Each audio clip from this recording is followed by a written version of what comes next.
Hello friends, welcome to our channel. Today, we explore a deeply tragic and shocking case from Pennsylvania, one that shook not only the local community but also drew national attention.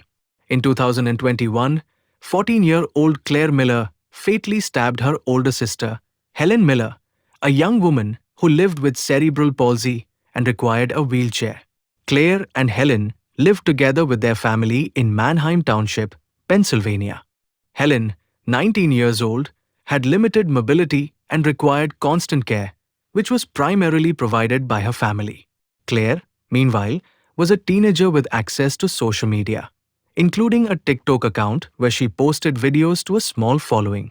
While the case later received social media attention, investigators have confirmed there was no direct evidence that fame or TikTok was a motive.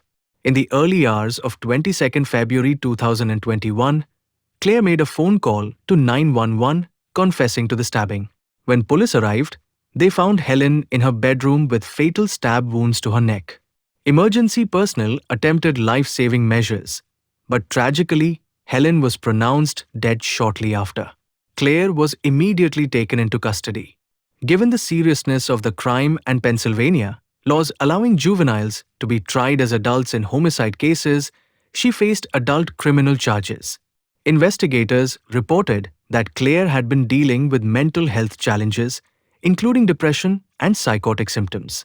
During legal proceedings, she entered a plea of guilty but mentally ill to third-degree murder. This plea acknowledged her mental health issues while confirming her responsibility for the crime. The trial, which drew attention across the state, highlighted not only the facts of the crime but also the broader context of teen mental health and family stress. Experts testified about the pressures teens face, particularly when navigating complex family dynamics and caregiving responsibilities for disabled family members. In March 2023, Claire Miller was sentenced to 12.5 to 40 years in prison. The judge emphasized the profound tragedy of the crime. The victim was her own sister, vulnerable and defenseless, and acknowledged the impact on the family and community. Public reaction to the case was intense. Many were shocked that a teenager could commit such a crime, while others debated the role of mental health support and early intervention.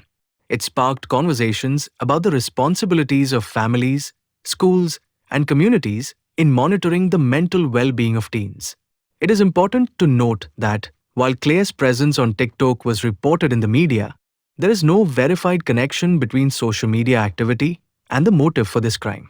The case underscores how assumptions about social media influence can sometimes distort public understanding of serious incidents.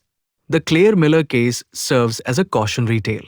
It reminds us of the devastating consequences that can occur when mental health issues are untreated, when stress goes unnoticed, and when families face overwhelming pressures.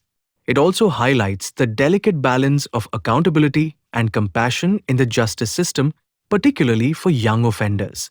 This story is heartbreaking, not only because of the violent act, but because it involved a family tragedy that could have been mitigated with support and intervention. The Miller case challenges us to think about mental health, family dynamics, and societal responsibility in protecting vulnerable individuals. If you found this video informative, please like, share, and subscribe for more carefully researched and sensitively presented true crime stories.